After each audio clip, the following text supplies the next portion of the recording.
इसी मैथ के ऊपर आपका स्वागत है। ये अपना चैनल है, वो भी अपना ही चैनल है। ये हमारा फोकस, ये फोकस क्या होता है? पिछले वीडियो लेक्चर्स में हमने बात किया था उत्तल दर्पण, अवतल दर्पण, परावर्तक सतह क्या होता है, फोकस दूरी क्या होता है। लेकिन मेरे भाई, ये फोकस को पढ़ाने का मेरा एक वीडियो प्योर रूप से आएगा, 8 मिनट का आएगा।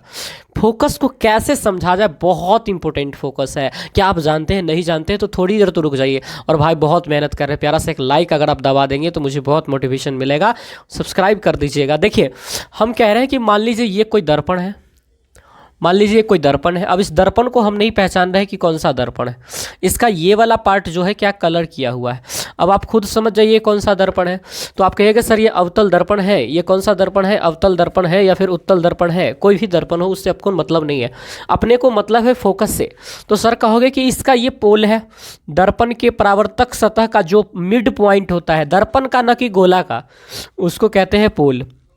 अब यहाँ से हमने एक क्या खींचा, प्रधान अक्ष खींचा। अरे भैया प्रधान अक्ष खींचा जा, बहुत धैर्यता से हम देखेंगे इसे। देखिए यहाँ से हम एक खींच रहे हैं प्रधान अक्ष, ये हमने क्या खींचा, प्रधान अक्ष खींचा। और प्रधान अक्ष का मेरे भाई ये गोला जब बनता तो ये इसका क्या कहलाता, सेंटर कहलाता। ये इसका क्या कहलाता, सेंटर कहलाता। अब मैं कह रहा हूँ कि प्रधान अक्ष के समांतर, अच्छा मान लीजिए ये हमारा गोला है और ये हमारा सेंटर है और सेंटर से ये हमारा कुछ भी है। तो इसका अगर 90 डिग्री हम इस पॉइंट पे बनाना चाहते हैं तो इस पॉइंट पे 90 डिग्री सी से जाता हुआ प्रतीत होगा, सेंटर से जाता हुआ प्रतीत। यानी सेंटर से कोई भी लाइन खींचेंगे वहाँ पे वो 90 एंगल बनाएगा। देखिए ये कितना का एंगल बनाएगा, 90 का। ये यहाँ पे कितना का एंगल बनाएगा, 90 का। इसका मतलब है कि सर यहाँ से यहाँ का एंगल कितना का बन जाएगा, उसके ऊपर 90 का एंगल बनेगा।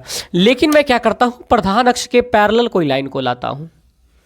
देखिए प्रधान अक्ष के पैरेलल कोई लाइन आया और एक रूल कहता है कि जो अक्ष के प्रधान अक्ष के पैरेलल आएगा, प्रधान अक्ष क्या होता है, इस वाले अक्ष को प्रधान अक्ष कहते हैं। प्रधान अक्ष के पैरेलल लाइन जो होगी कहाँ से जाएगी, पैरेलल लाइन जो होती है वो कहीं से भी जाए, अपन को मतलब नहीं। मैंने मान लिया यहाँ से है, ये यहाँ से टकराई, प्रधान अक्ष के समांतर आपतित किरण दर्पण से जब परावर्तित होगी तो ये कितने डिग्री पे होगी पता नहीं है सर। तो मान लीजिए ये हमारा यहाँ से यहाँ के बीच का एक एंगल बनाते हैं हम, ये एंगल हमने बना लिया। तो एंगल जो हमारा हुआ ये इसको बता रहा है कि ये कितने डिग्री पे आया, आई एंगल पे आया। कितने पे आया, आई एंगल पे आया।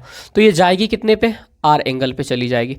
इसका मतलब ये ऐसे चली जाएगी, बिल्कुल सर, ये ऐसे चली जाएगी और इस बिंदु से ये जाएगी। मैं कह रहा हूँ कि और कोई पैरेलल लाइन अगर आ जाए तो देखो ये अगर पैरेलल लाइन हम लेते, ऐसा लेते हैं, ये अगर पैरेलल लाइन हमने लिया तो फिर इससे ये 90 डिग्री बनाएगा।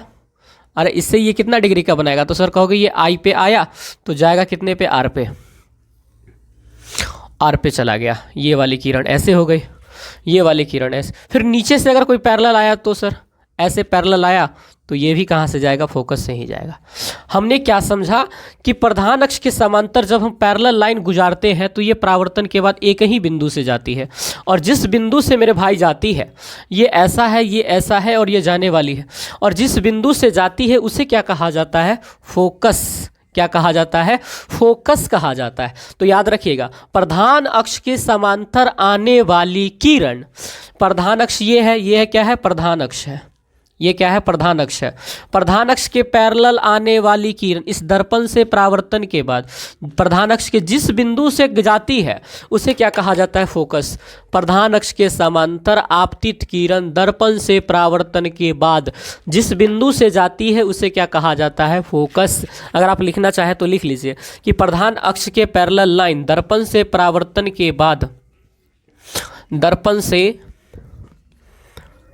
परावर्तन के बाद प्रधान अक्ष के जिस बिंदु से जाती है, प्रधान अक्ष के जिस बिंदु से जाती है, जिस बिंदु से जाती है वह उस दर्पण का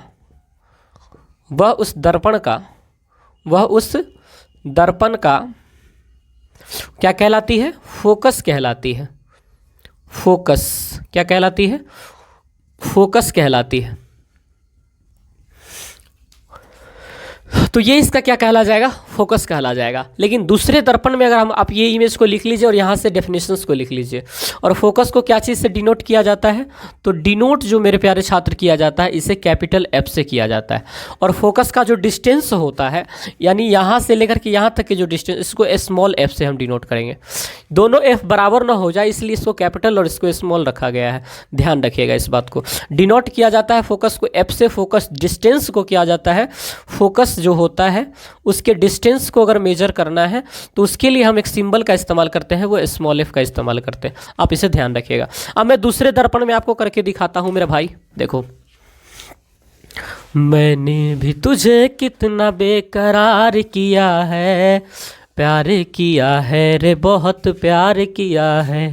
देखिए, ये हमारा कुछ दर्पण है और ये दर्पण का ये वाला पार्ट हमने अब क्या कर दिया है, कलर कर दिया है। इसका मतलब ये उत्तल दर्पण है और इसका ये क्या है, पोल है। और इससे हमने एक लेखा खींच दिया जो इसका प्रधान अक्ष कहलाएगा। क्या कहलाएगा मेरे भाई, ये कहलाएगा प्रधान अक्ष। लेकिन आपको ये बात समझने हैं कि इसका इधर वाला पार्ट कलर है तो किरण किधर से आएगी, तो किरण सारा इधर से आएगी, क्योंकि परावर्तक सतह हमारा इधर है। इधर से कोई किरण बच्चे नहीं आएंगी क्योंकि इस वाले पार्ट को हमने क्या कर रखा है, कलर कर रखा है। अब कहोगे कि सर यहाँ से कोई किरण आ रही है, मान लो ये पैरेलल लाइन, यहाँ से कोई किरण ऐसे आई तो ये जाएगी कितने पे, तो मेरे बच्चे देखो, ये किरण आया और ऐसे चला गया। ये आया कितने पे था, तो सर ऐसे करो, ये हमारा सेंटर हो गया, ये हमारा क्या हो गया, सेंटर। तो मान लीजिए ये आई पे आया तो चला गया आर पे। मेरे को कहा प्रधानक से टकराया नहीं, तो मैंने कहा पीछे करो, ये टकराती हुई प्रतीत होगी, टकराती है नहीं। जैसे एक और करके दिखाता हूँ, ऐसा, ये ऐसे चली गई, आई कितनी पे थे, तो सर इसके लिए हमने यहाँ पे ऐसे किया, आई एंगल पे आई थी, आर पे चली गई, और इसको जब आप मिलाओगे तो ये ऐसे आई, तो यहाँ पे टकराई। फिर मैंने कहा यहाँ से कोई किरण आई, ऐसे चली गई, और इसको जब पीछे आप करेंगे तो यहाँ टकरा जाएगी, ये आई आर हो जाएगा। इसका मतलब है ये ऐसे आई, ऐसे निकल गई, ये ऐसे आई और ये ऐसे निकल गई। इसको ध्यान रखना, ये ऐसे आई और ये ऐसे निकल गई। लेकिन जो भी जा रही है, जो भी जा रही है मेरे भाई, वो जाने के बाद एक ही बिंदु पे टकरा रही है। देखो, ये भी आया और ये ऐसे निकल गया, इसको ऐसे करोगे तो ये आई पे आया और ये आर पे निकल गया। तो सारे के सारे बिंदु कहाँ टकरा रहे हैं, एक बिंदु पर। इसी को क्या कहा जाता है, फोकस। इसी को क्या कहा जाता है, फोकस। लेकिन ध्यान रखिएगा, ये किरण आ रहा था इतनी एरिया से और जा कितने एरिया से रहा है, जा रहा है यहाँ से और जा रहा है यहाँ से। इसका मतलब आने का एरिया छोटा था और जाने का एरिया क्या हो गया, बहुत बड़ा हो गया। इसका मतलब सर ये दर्पण जो होती है छोटे पार्ट को बड़ा करने का कार्य करती है। जो छोटी किरण रास्ते आती है उसको बड़े रास्ते पे भेजने का कार्य करती है। बिल्कुल सर, इसलिए इसका नाम जो पड़ जाएगा वो आगे चल के हम बताएंगे, फैलाने वाली किरण। फैलाने वाला दर्पण ये हो जाता है। और सिकुड़ने वाले दर्पण, सर देखना इतना पार्ट से आया और बिंदु एक ही पे मिल गया, वो पीछे हमने बनाया था।